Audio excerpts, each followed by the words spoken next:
The rain hammered against the windshield of Patrol Car 247 as Officer Sarah Chun navigated through the narrow streets of downtown Portland. At 28 years old, she had spent the last 6 years building a reputation as one of the most dedicated officers in the Pacific Northwest. Her small frame often fooled people into thinking she was just another rookie cop, but Sarah carried herself with the confidence of someone who had earned her place through pure determination.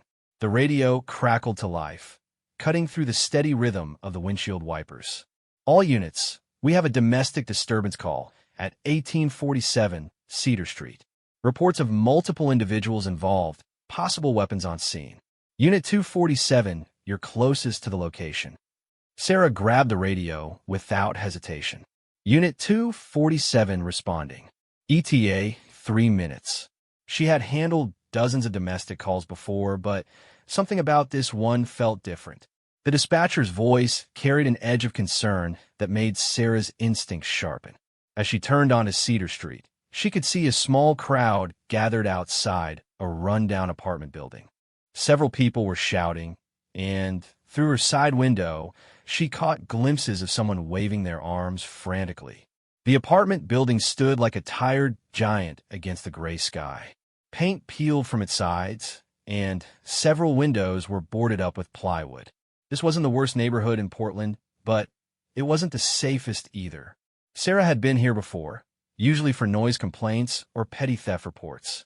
Tonight felt heavier somehow, charged with an energy that made her check her equipment one more time.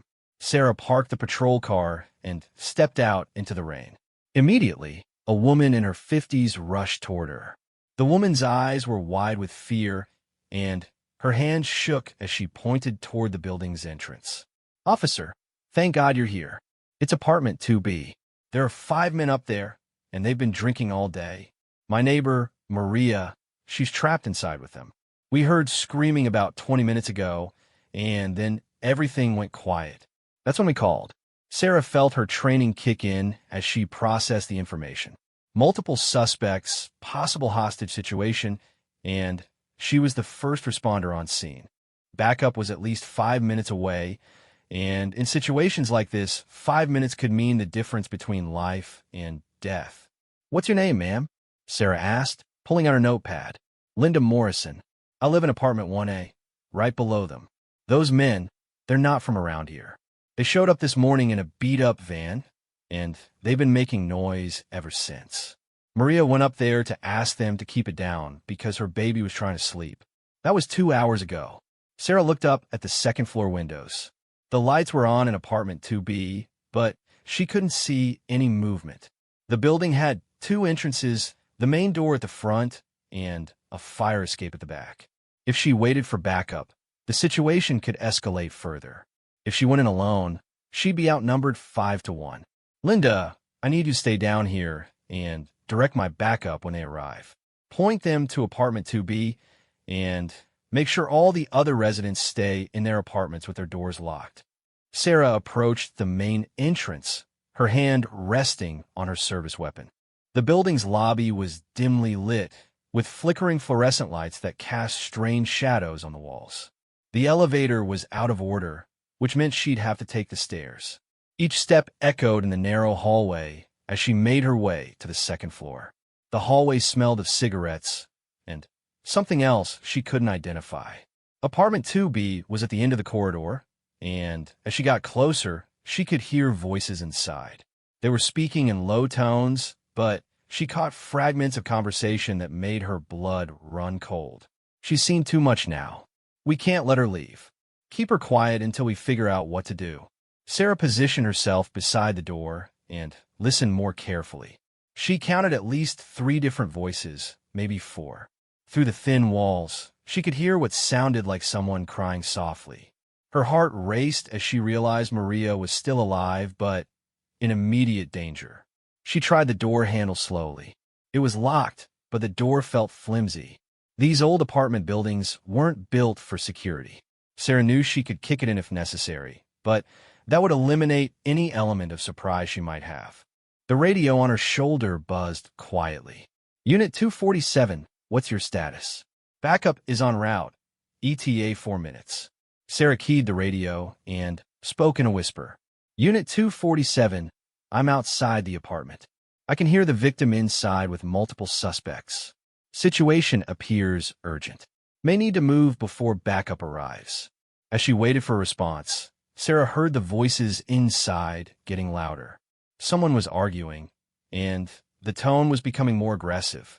Through the door, she heard a woman's voice pleading, followed by the sound of something heavy hitting the floor. That's when Sarah knew she couldn't wait any longer. She took a step back and studied the door. The frame looked old and weak, and she could see that the deadbolt wasn't fully engaged. Sarah had been trained in rapid entry techniques, and she'd practiced them dozens of times. But this would be the first time she'd have to use those skills in a real situation where someone's life hung in the balance. Sarah positioned herself for the entry. She took 3 deep breaths, centering herself the way her academy instructors had taught her. In her mind, she ran through the layout of a typical apartment in this building. Living room directly ahead, kitchen to the right, bedroom, and bathroom down a short hallway to the left. The voices inside grew more agitated, and Sarah heard Maria cry out in fear. There was no more time to think or plan. Sarah raised her leg and drove her boot into the door just below the handle. The old wood splintered, and the door burst open. Police! Nobody move. The scene inside the apartment was exactly what Sarah had feared. 5 men were scattered around the small living room, and Maria sat tied to a chair in the center of the space. Empty beer bottles covered every surface, and the air was thick with cigarette smoke. The men were all larger than Sarah, and their eyes showed the kind of desperation that came from knowing they'd crossed a line they couldn't uncross. For a moment, everyone in the room froze. Sarah's training had prepared her for this instant, the crucial seconds when a situation could either de-escalate or explode into violence. She kept her weapon drawn, but pointed downward, trying to project authority without immediate threat. I'm Officer Chun with Portland Police.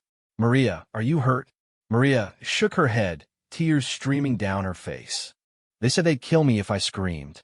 The man closest to Sarah, a tall figure with arms covered in tattoos, slowly stood up from the couch. You shouldn't have come up here alone, officer. This isn't your business. Actually, it became my business the moment you decided to hold someone against their will. This doesn't have to get worse than it already is. Let Maria go, and we can talk about this. The tattooed man glanced at his companions, and Sarah saw something pass between them. A decision was being made, and she realized with growing alarm that they weren't planning to surrender quietly. Here's what's going to happen, the man said, taking a step towards Sarah.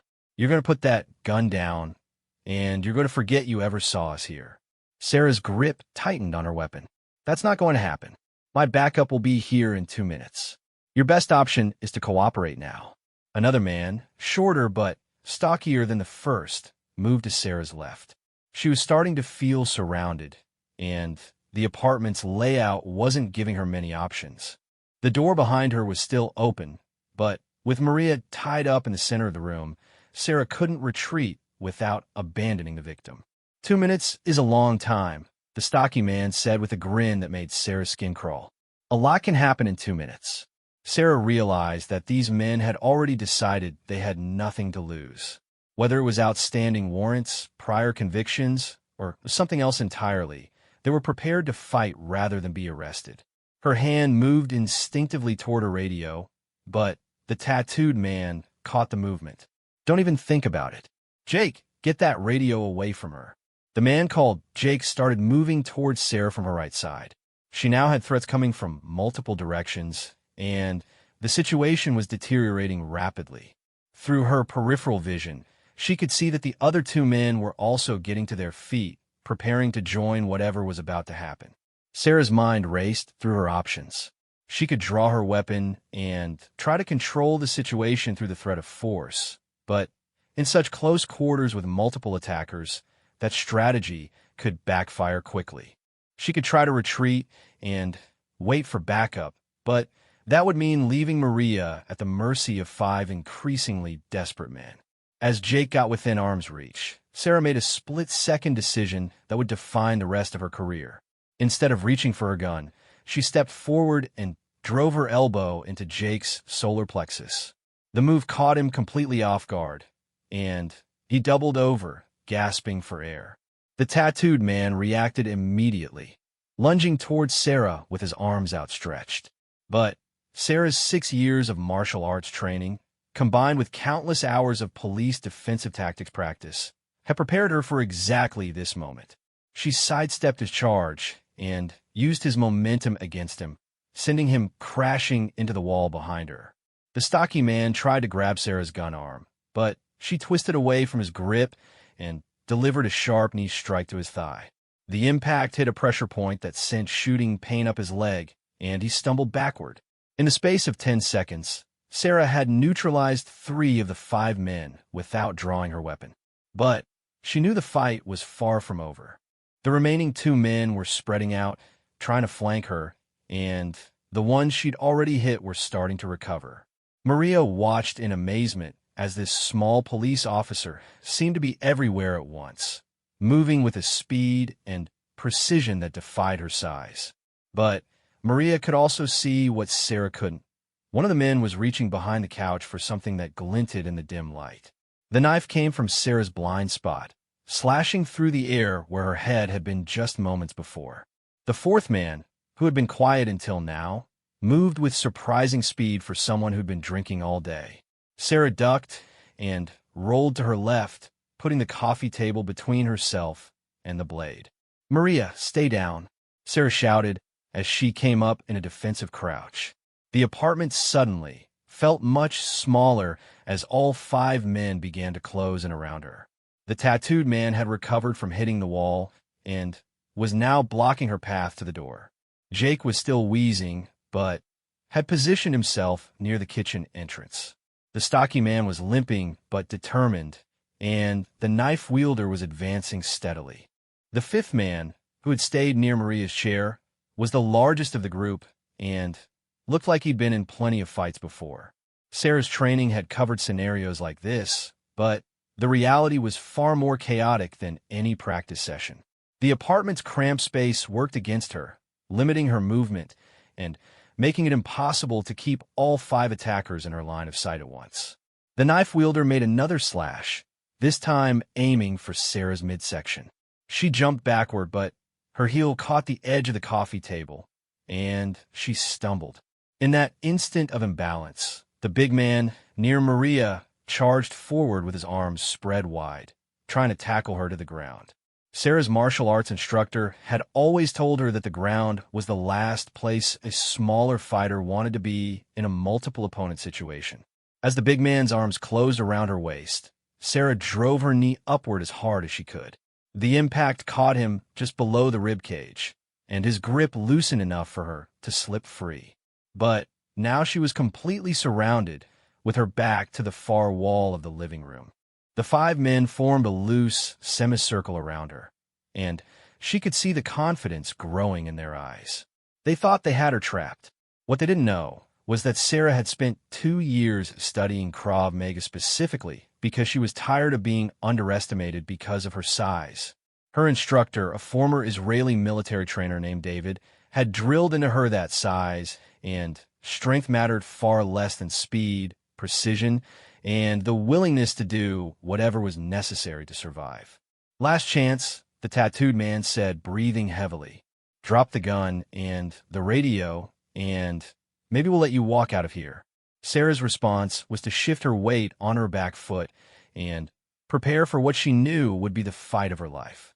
"The only way I'm leaving is with Maria and all of you in handcuffs." The stocky man laughed. "You're tough, I'll give you that. But there are 5 of us and 1 of you. Math doesn't lie." "You're right," Sarah said, her voice deadly calm. "Math doesn't lie. But you're making one big mistake." "What's that?" "You think this is about size. This is about training." The knife wielder lost patience first, lunging forward with an overhand strike aimed at Sarah's shoulder. Sarah had faced this exact attack dozens of times in training. She stepped inside his reach, caught his wrist with both hands, and used a levering motion to send him face first into the wall. The knife clattered to the floor. The big man tried to grab her from behind while she was dealing with the knife, but Sarah sensed his approach and dropped into a low squat. As his arms passed over her head, she spun and swept his legs. All 250 pounds of him crashed to the floor, shaking the entire apartment. Jake, still struggling to breathe properly from Sarah's earlier elbow strike, attempted to rush her from the kitchen side. Sarah met his charge with a straight palm, strike to his nose. The cartilage gave way with a sickening crunch, and Jake dropped to his knees, blood streaming down his face. In less than 30 seconds, 3 of the 5 men were down. But Sarah was starting to feel the effects of the prolonged fight. Her uniform was soaked with sweat, and she had a cut on her forearm from when she deflected the knife attack. More importantly, she was running out of space to maneuver. The tattooed man and the stocky man regrouped near the apartment's entrance. They had watched their 3 companions go down, and Sarah could see them reassessing the situation. These 2 were more cautious, more methodical than the others. "She's got to be getting tired," the stocky man muttered. "We just have to wear her down." They were right, and Sarah knew it. In a prolonged fight, her smaller size would eventually become a disadvantage. She needed to end this quickly, but the remaining 2 men weren't making the same mistakes as their friends. They were staying spread apart, forcing Sarah to divide her attention between them. The tattooed man began moving to Sarah's left while the stocky man went right. It was a classic pincer movement, designed to make it impossible for her to defend against both attacks simultaneously. Sarah found herself with her back to the wall again, but this time there was nowhere to retreat. "Maria, when I say move, you roll that chair toward the kitchen as fast as you can," Sarah called out, never taking her eyes off the 2 men approaching her. "I can't. My hands are tied. Use your legs to push the chair. Trust me." The tattooed man made the first move, throwing a wild haymaker that would have knocked Sarah unconscious if it had connected. She ducked under the punch and delivered a sharp uppercut to his ribs. She felt something crack under her fist, and he doubled over in pain. At the same moment, the stocky man tried to tackle her low, going for her legs. Sarah jumped and pushed off his back, using him like a springboard to launch herself toward the center of the room. "Move, Maria. Now." Maria used her legs to push the chair on its wheels, rolling herself toward the kitchen just as Sarah had instructed. This gave Sarah more room to maneuver and put some distance between the victim and the ongoing fight. The tattooed man was clutching his ribs, but still standing.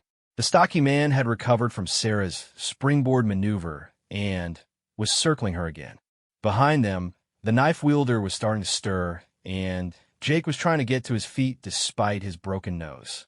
Sarah realized she was facing the possibility of having to fight all 5 men again, and this time she might not be so lucky. Her radio had been damaged at some point during the fight, and she had no way of knowing how close her backup was. That's when she heard the most beautiful sound in the world. Heavy footsteps on the stairs outside the apartment, followed by a familiar voice shouting, "Police! We're coming up." The sound of approaching backup changed everything. The fight went out of the stocky man's eyes, and even the tattooed man seemed to reconsider his options. But Sarah knew better than to relax. Cornered criminals often made desperate choices in the final moments before arrest. "It's over," Sarah announced, though she kept her fighting stance. "My backup is here. Anyone who wants to avoid additional charges should get on the ground now." The big man, who had been trying to get back to his feet after Sarah's leg sweep, finally gave up and lay flat on the floor. Jake, still bleeding from his nose, sat down heavily and put his hands behind his head. The knife wielder, who was sitting against the wall holding his probably concussed head, made no move to continue fighting. But the tattooed man and the stocky man exchanged one last look, and Sarah saw the decision pass between them. They were going to make one final attempt to either escape or take her down with them. The tattooed man pulled something from his pocket. Sarah couldn't see what it was in the dim light, but the way he held it suggested it wasn't good news.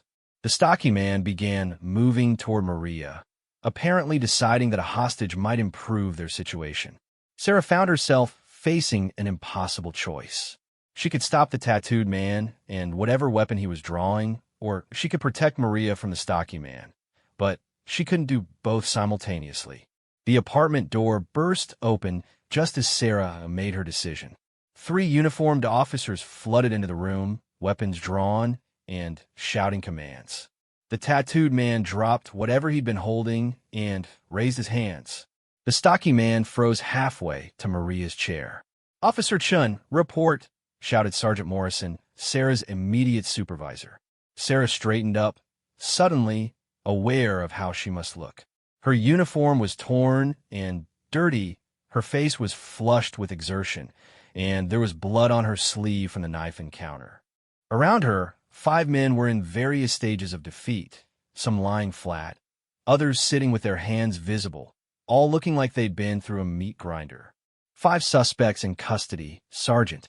1 victim, Maria Rodriguez, appears unharmed but needs medical evaluation. Suspects were holding her against her will and resisted arrest. Sergeant Morrison looked around the apartment, taking in the scene. Overturned furniture, blood on the walls, 5 men who were clearly much larger than Officer Chun, and 1 small police officer who was still standing and still in control of the situation.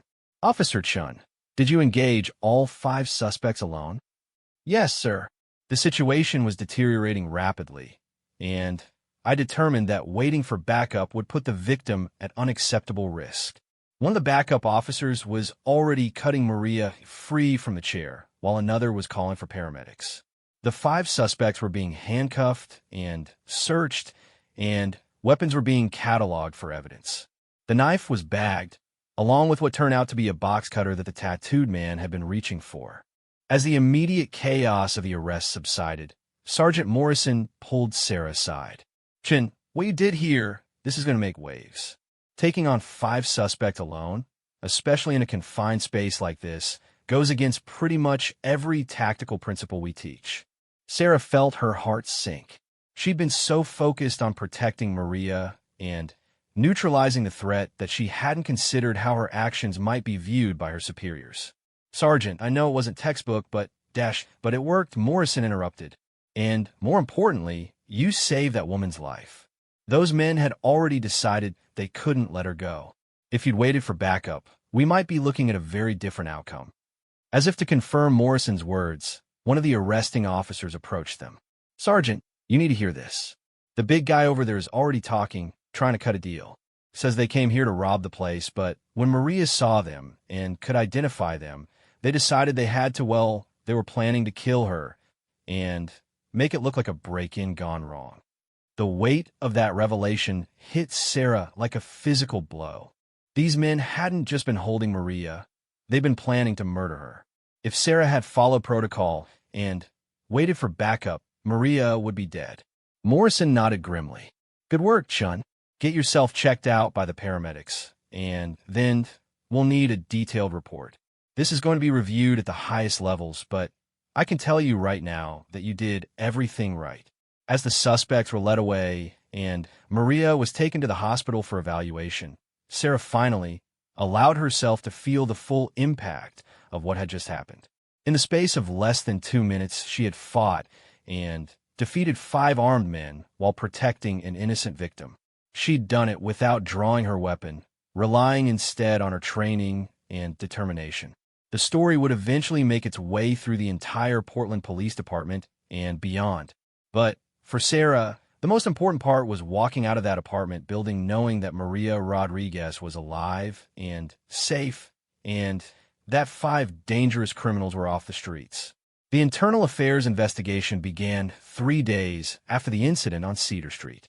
Sarah sat across from Detective Lieutenant Rebecca Hayes in a sterile conference room at police headquarters, her hands folded on the table. Despite Sergeant Morrison's supportive words of the scene, Sarah knew that any officer-involved incident requiring force against multiple suspects would face intense scrutiny. "Officer Chun, before we begin, I want you to understand that this is standard procedure," Lieutenant Hayes said, opening a thick file folder. "Anytime an officer engages multiple suspects without backup, We need to examine every detail to ensure proper protocols were followed. Sarah had spent the past 3 days replaying every moment of the fight, wondering if she could have handled things differently. The cuts on her arms had healed, but the mental replay was constant. I understand, Lieutenant. I'm ready to answer any questions you have.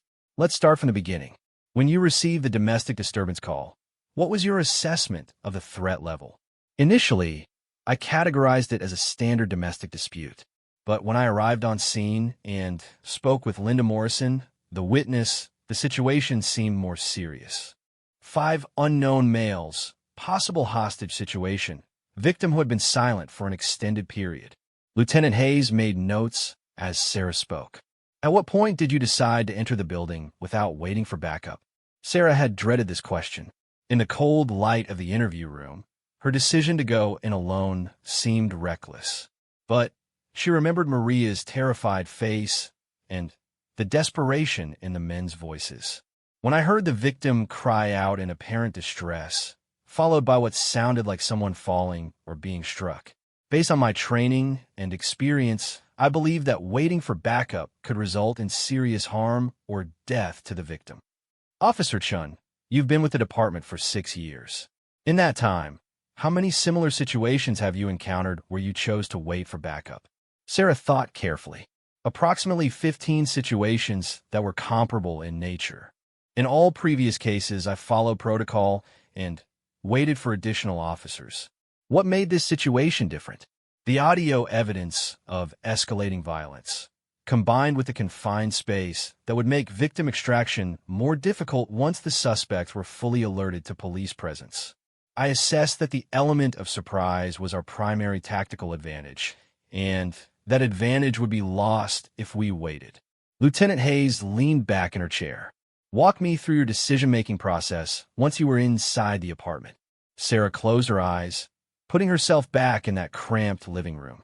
5 suspects, 1 victim restrained in the center of the room, multiple threats from different directions, limited escape routes, and clear evidence that the suspect had already committed to a course of action that endangered the victim's life.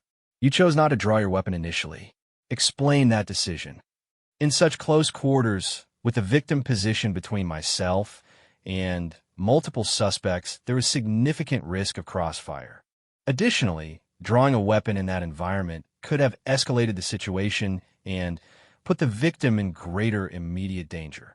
Lieutenant Hayes flipped through several pages of her file. Officer Chun, your service record shows multiple commendations for de-escalation techniques. Why didn't you attempt to talk the suspects down? I did attempt verbal de-escalation initially. However, the suspects had already indicated their intent to harm the victim and showed no willingness to negotiate. When they began to advance on my position while making threatening statements, I determined that further attempts at verbal de-escalation would only provide them with opportunities to gain tactical advantage. The interview continued for 2 hours, covering every aspect of the incident.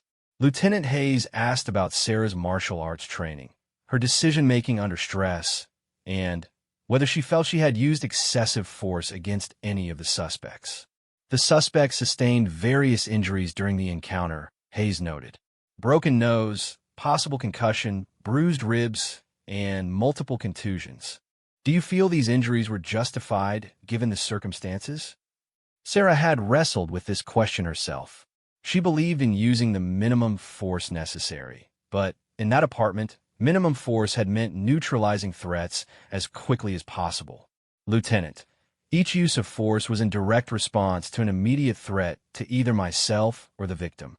I used the least amount of force necessary to neutralize each threat and regain control of the situation. At no point did I continue to apply force once a suspect was no longer a threat. The real test came when Lieutenant Hayes brought up the security camera footage from the building's hallway. The camera had captured audio from inside the apartment during parts of the encounter. Officer Chun, we've analyzed the timeline based on the audio evidence. From the moment you entered the apartment to the arrival of backup was 1 minute and 37 seconds. During that time, you successfully neutralized 5 adult male suspects, each larger than yourself, while protecting a hostage. How do you explain this outcome? Sarah knew this was the crux of the investigation. The incident had already gained attention within the department because it seemed almost impossible that one officer could have achieved what she had accomplished. My martial arts training emphasized speed, precision, and using an opponent's size and momentum against them. Additionally, the suspects underestimated my capabilities because of my physical appearance. This gave me a brief tactical advantage that I was able to exploit before they could adapt their strategy. Officer Chun, some have suggested that the outcome was so extraordinary that there might be embellishments in the reporting. How do you respond to that? Sarah felt her temper flare, but kept her voice level. Lieutenant, the physical evidence supports my account. The positioning of the suspects when backup arrived, their injuries, the damage to the apartment, and the witness testimony from Maria Rodriguez all corroborate my version of events. I have no reason to embellish anything. I'm proud of the outcome, but I'm also aware that I was fortunate. Lieutenant Hayes closed her file and looked directly at Sarah. Officer Chun, in my 15 years conducting these investigations, I've never seen anything quite like this. The evidence supports your account completely, and more importantly, you almost certainly saved Maria Rodriguez's life. Sarah felt a weight lifting from her shoulders. What happens now? The investigation is complete. No violations of department policy were found. In fact, I'll be recommending you for commendation. What you did was extraordinary police work. The commendation ceremony took place 2 months later in the main auditorium of City Hall. Sarah sat in the front row wearing her dress uniform, still uncomfortable with all the attention the incident had generated. Local media had picked up the story, and she'd been featured in newspapers as far away as Seattle and San Francisco. Mayor Patricia Williams stepped to the podium. Today, we recognize exceptional courage and skill in the face of extreme danger. Officer Sarah Chen's actions on the night of November 15th represent the very best of law enforcement. As her name was called, Sarah walked to the stage where Chief of Police Michael Rodriguez waited with a medal and certificate. The irony that he shared a last name with the woman she'd saved wasn't lost on her. Officer Chun, the chief said as he pinned the medal to her uniform, your actions that night exemplify everything we hope to achieve in modern policing. You protected an innocent citizen, showed remarkable restraint in your use of force, and demonstrated that courage isn't about size or strength. It's about doing what's right when it matters most. The applause was thunderous, but Sarah's attention was drawn to the audience where she spotted a familiar face. Maria Rodriguez sat in the third row, holding the hand of a small child, the baby she'd been trying to protect when she went to quiet the men upstairs. After the ceremony, Maria approached Sarah in the reception area. Officer Chun, I wanted to thank you again. The doctor said that if you hadn't acted when you did, you don't need to thank me, Maria. I was just doing my job. No, Maria said firmly. What you did was much more than just a job.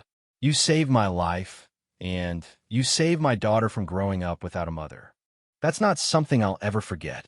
Sarah's partner for the past year, Officer David Kim, joined them with 2 cups of coffee.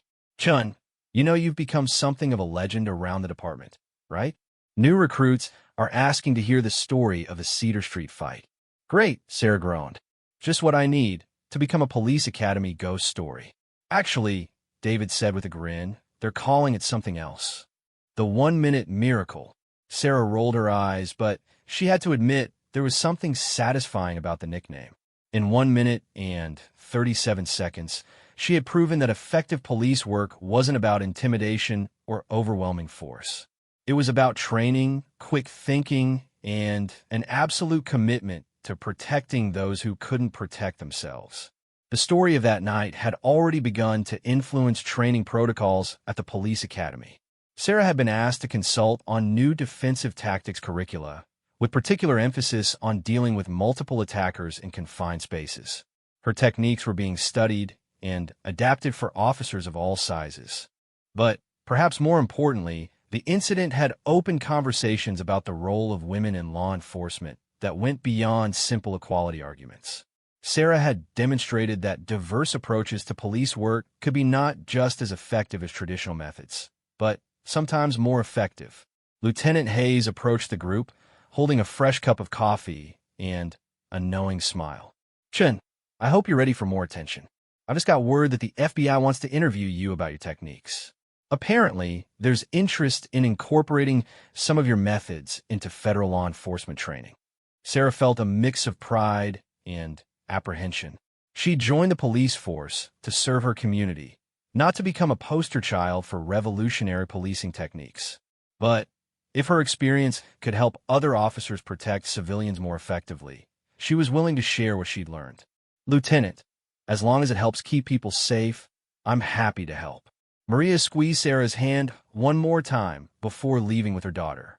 Thank you, Officer Chun, for everything. As Sarah watched Maria walk away with her child, she felt a deep sense of satisfaction that had nothing to do with medals or recognition. She had done what she'd sworn to do when she first put on the badge. She had served and protected. Everything else was just details.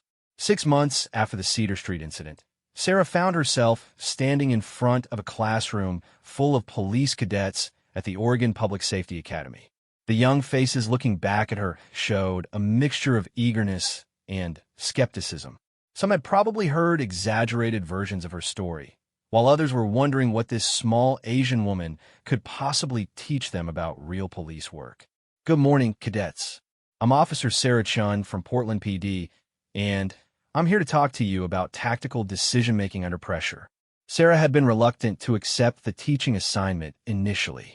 The incident had already brought her more attention than she was comfortable with, and she worried about being seen as someone who promoted reckless behavior.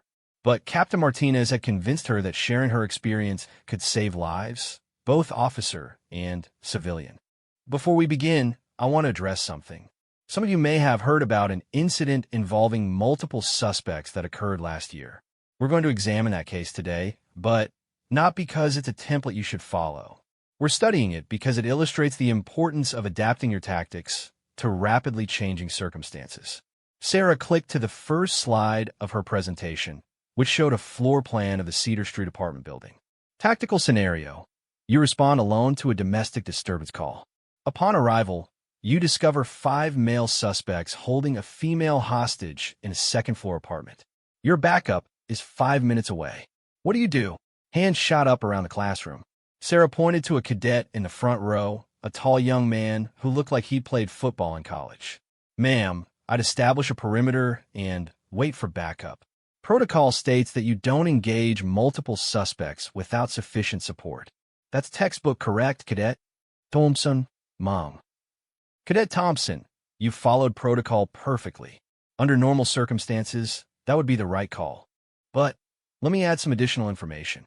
Sarah clicked to the next slide. Audio surveillance indicates the suspects are discussing killing the hostage. You hear sounds consistent with physical violence. The hostage cries out in apparent distress. Now what do? The classroom fell silent. Sarah could see the cadets wrestling with the dilemma she'd faced that night. Protocol said wait for backup, but every instinct said that waiting could mean a death sentence for the victim. A young woman near the back raised her hand. Ma'am, at what point does the risk to the hostage outweigh the risk to the officer? Excellent question, Cadet Rodriguez, Mom. Sarah smiled at the irony of the name. Cadet Rodriguez, that's exactly the question I had to answer in real time. And the truth is, there's no universal answer. Every situation is different, and you have to make the best decision you can with the information available. Sarah spent the next hour walking the cadets through her decision-making process, from the initial approach to the final confrontation.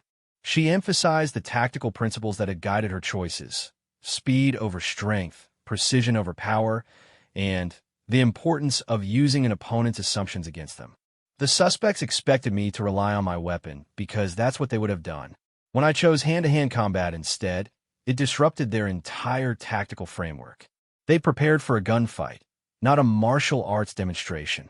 After the formal presentation, Sarah opened the floor for questions.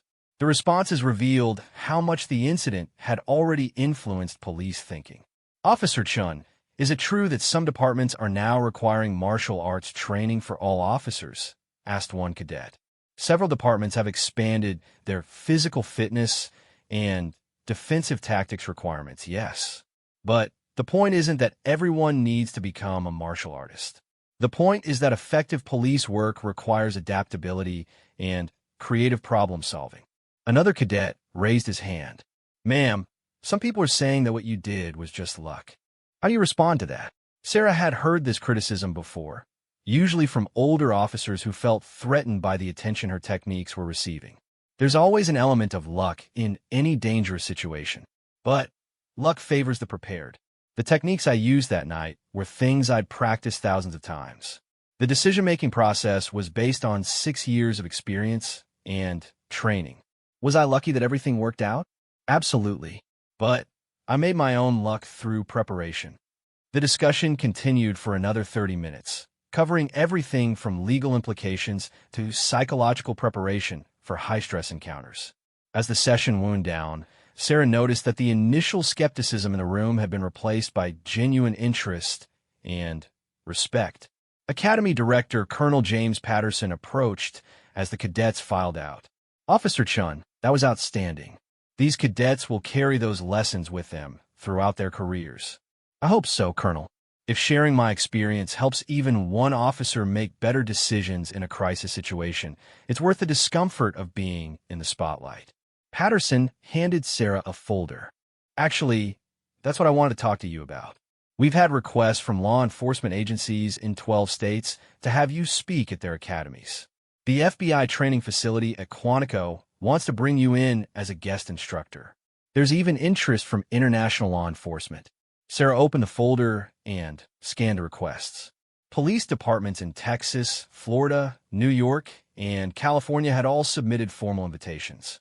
The FBI request came with an offer to develop an entirely new curriculum based on her methods. Colonel, I'm flattered, but I'm not sure I'm ready for this level of attention. I'm still just a patrol officer trying to do my job. Officer Chun, whether you're ready or not, you've become a symbol of modern policing. The question is whether you're going to help shape what that symbol means. 3 weeks later, Sarah found herself at FBI headquarters in Quantico, Virginia, standing before an audience of federal agents and police instructors from around the country. The setting was intimidating. A high-tech classroom filled with some of the most experienced law enforcement professionals in the nation. Special Agent Patricia Kellerman, who ran the FBI's Crisis Response Training Program, introduced Sarah to the group. Officer Chin's techniques have already influenced policy changes in multiple departments. Today, she's going to show us why size, strength, and firepower aren't always the most effective tools for law enforcement. Sarah's presentation had evolved since her first academy class. She now included video analysis, psychological profiles of the suspects, and detailed breakdowns of the tactical decisions that had led to success. But the core message remained the same. Effective policing required thinking beyond traditional approaches. The suspects in this case made several critical assumptions, Sarah explained to the federal agents. They assumed that one officer would rely primarily on her weapon. They assumed that a smaller opponent would be easier to intimidate. They assumed that their numerical advantage would ensure victory. By recognizing and exploiting these assumptions, I was able to gain tactical superiority despite being outnumbered and outweighed. After her presentation, Sarah participated in a panel discussion with other law enforcement experts. The conversation quickly turned to broader questions about police reform and community relations. Officer Chun, said Dr. Michael Harrison, a criminology professor from Georgetown University, your incident has become something of a touchstone in discussions about police use of force. Some advocates point to your restraint in not drawing your weapon as an example of ideal police behavior. How do you feel about that characterization? Sarah had given this question a lot of thought. The incident had indeed become a focal point for various reform movements, and she was uncomfortable with being turned into a political symbol. Dr. Harrison, I think it's important not to oversimplify what happened that night. I didn't draw my weapon because in that specific situation, doing so would have increased the danger to the victim and possibly to myself. But there are plenty of situations where an officer's weapon is the appropriate tool. What matters is making the right choice for each specific circumstance. The discussion continued for 2 hours, touching on everything from training protocols to community policing strategies. Sarah found herself being asked to comment on policy proposals she'd never considered and reform initiatives she hadn't been aware of. After the session, Agent Kellerman approached her privately. "Officer Chun, I have a proposition for you. The Bureau is developing a new crisis response training program, and we want you to help design it. It would mean a temporary assignment here at Quantico, working with our best tactical instructors to create curricula that could be used by law enforcement agencies nationwide." Sarah felt a mixture of excitement and apprehension. The opportunity to influence training on a national level was incredible, but it would also mean leaving patrol work, which remained her first love. "Agent Kellerman, that's a tremendous opportunity, but I need to ask, would this assignment take me away from street policing permanently?" "Not at all. We're looking at a 6-month detail, maybe extending to a year if the program develops well. After that, you'd return to Portland with the knowledge that you'd helped improve police training across the country." The flight back to Portland gave Sarah time to think about how much her life had changed since that night on Cedar Street. She'd gone from being an unknown patrol officer to a nationally recognized expert on police tactics. The transformation was surreal, but it also felt like a responsibility she couldn't ignore. When she returned to work the following Monday, Sarah was surprised to find a crowd gathered around the duty roster. Her partner, Officer Kim, spotted her and waved her over. "Chun, you need to see this. The department just posted the preliminary crime statistics for this quarter." Sarah looked at the chart Kim was pointing to. Violent crime in their district had dropped by nearly 20% over the past 6 months. More significantly, citizen complaints against officers had decreased by 30%, while community satisfaction surveys showed marked improvement. "What's causing the change?" Sarah asked. Sergeant Morrison overheard the question. "Chun, a lot of it traces back to your incident and the training changes it inspired. Officers are spending more time on de-escalation techniques. Physical fitness has improved across the department, and there's been a real shift in how we approach community policing." Sarah realized that the Cedar Street incident had created ripple effects she'd never anticipated. Her split-second decision to enter that apartment had not only saved Maria Rodriguez's life, but had influenced policing practices across multiple departments. As she prepared for her first patrol of the day, Sarah reflected on the strange journey that had brought her to this point. She'd become a reluctant symbol of police reform, a trainer of federal agents, and an advocate for innovative law enforcement techniques. But at her core, she remained what she'd always been, a cop who believed in protecting people who couldn't protect themselves. The radio crackled to life with the first call of the shift, a domestic disturbance on the east side of town. Sarah and Kim responded, knowing that every call was an opportunity to put their training and values into practice. The Cedar Street incident had made Sarah famous, but it was the day-to-day work of keeping communities safe that gave her purpose. As their patrol car pulled away from the station, Sarah smiled at the thought of what her academy instructors would say if they could see how that 1 minute and 37 seconds had changed not just her life, but the entire conversation about what it meant to be a police officer in the 21st century. The story was far from over, but Sarah was finally comfortable with whatever came next. She'd proven to herself and to the world that courage came in many forms, and that sometimes the best way to serve and protect was to think differently about what those words really meant.